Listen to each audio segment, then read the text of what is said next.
witness to slightly more than 70 minutes of what can only be described as a legal heavyweight fight.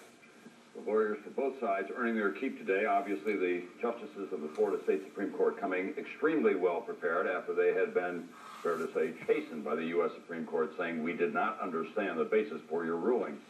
There were four major points that were raised today, beginning with Chief Justice Wells saying, why didn't you tell us about McPherson versus Blacker? That was a case back in 1892 in which the state legislatures were plainly given the authority by the U.S. Supreme Court to set the rules for the election of electors.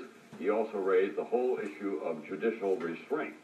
Then there was a question for the George W. Bush legal team about probability. How can you say that there's no probability that if you do have a recount that it will change the terms of this election? Finally, they got down to the issue that everyone has been keeping an eye on, the question of the clock and the calendar. If we in fact rule on this, can we get it done by December 12th when the electors are to be chosen? And if we do decide that there should be a recount, why shouldn't we recount all? This is the CBS Evening News with Dan Rather. Continuing coverage of Campaign 2000, the battle for the White House. From CBS News Election Headquarters in New York, here is Dan Rather. Good evening. The battle took a dramatic and historic turn today, and the country could be headed into new and uncertain constitutional debate. Florida's highest court has ruled for Vice President Gore's appeal, requiring additional votes be counted. Here's the latest. Ruling 4-3, the Florida Supreme Court significantly revived Gore's chances of overtaking Texas Governor Bush. The court ordered immediate new hand counts statewide of some votes, including 9,000 votes Gore insists were never counted at all. The court set no deadline for completing these counts, even as a Tuesday national schedule for certifying electors approaches. The court also ordered several hundred votes added to Gore's tally. These were votes taken away earlier by Gore's contention. This knocks Bush's Florida margin down now to 154. Bush will appeal to the U.S. Supreme Court, which has a majority of Republican-appointed justices. The Republican-controlled Florida legislature is now almost certain to choose its own slate of Bush electors, setting up a possible constitutional and political showdown. Adding to the drama, just hours earlier, two Florida state judges rejected two Democratic lawsuits seeking to declare illegal thousands of absentee ballots for Bush. CBS News correspondents are deployed to bring you the latest. First, the reversal of fortune for Gore in the Florida Supreme Court. Byron Pitts is in Tallahassee. Byron? Well, Dan, when word came down, lawyers for Al Gore, huddled in private, jumped up and cheered. One said, quote, "Today, Christmas came early for Al Gore." At the steps of the state Supreme Court, the curious had waited for hours. Al Gore had one last chance, and this was it.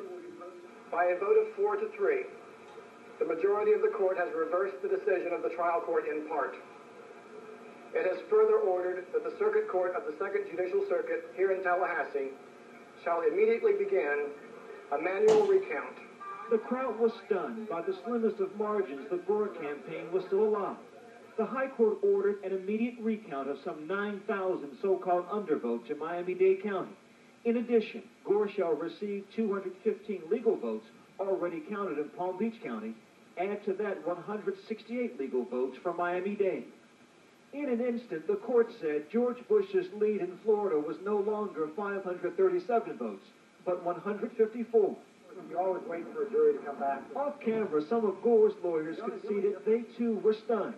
Hours earlier, Al Gore had lost two lower court rulings when two circuit court judges refused to throw out some 25,000, mostly Republican, absentee votes in Martin and Seminole County in cases brought by Democratic voters. Lawyers for George W. Bush had hoped to close the books on this case today.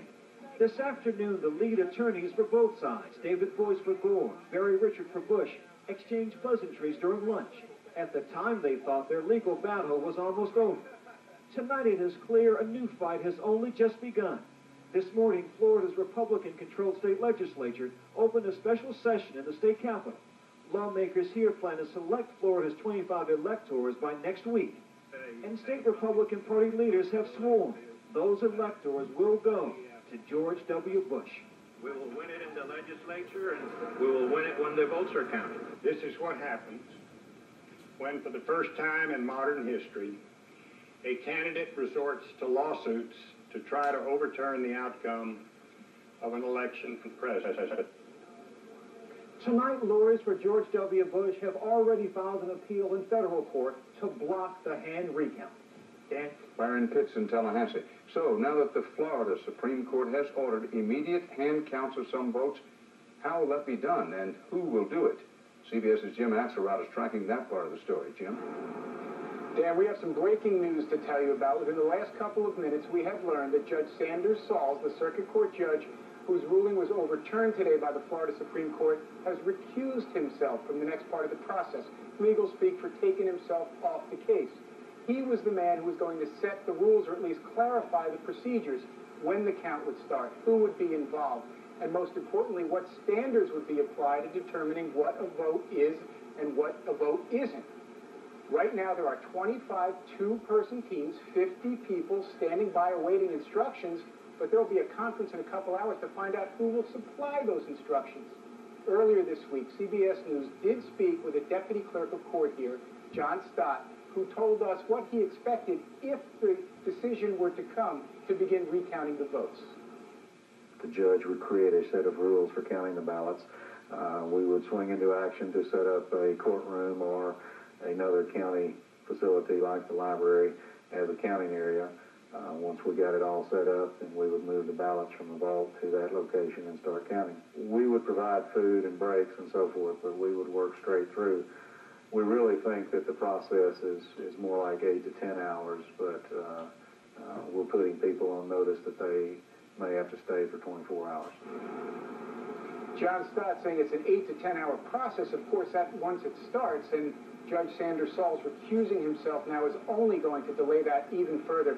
One of the first people I saw after the Supreme Court ruling was Dexter Douglas, a member of the Gore legal team. I asked him what was next. He said chaos. So far, nothing's been done to help clarify the situation. Dan? Jim Axelrod. So what began as a down day for the Gore camp ended up on a very up note. Let's find out what tune they're playing tonight from Chief White House correspondent John Roberts. John? Dan, after those two legal side of today's Supreme Court ruling. For analysis of today's stunning decision, we're joined once again by former Florida Supreme Court Justice Gerald Cogan, who retired from the court 2 years ago, Pam Carlin, a professor and election law specialist at Stanford Law School, and John Yoo, a professor at Bolt Hall Law School at the University of California, Berkeley. John Yoo, your reaction to today's ruling? I'm frankly stunned. This is an overwhelming victory in the Florida Supreme Court for Vice President Gore. I also think that the Florida Supreme Court has opened up a whole Pandora's box of different political actions that are going to occur now.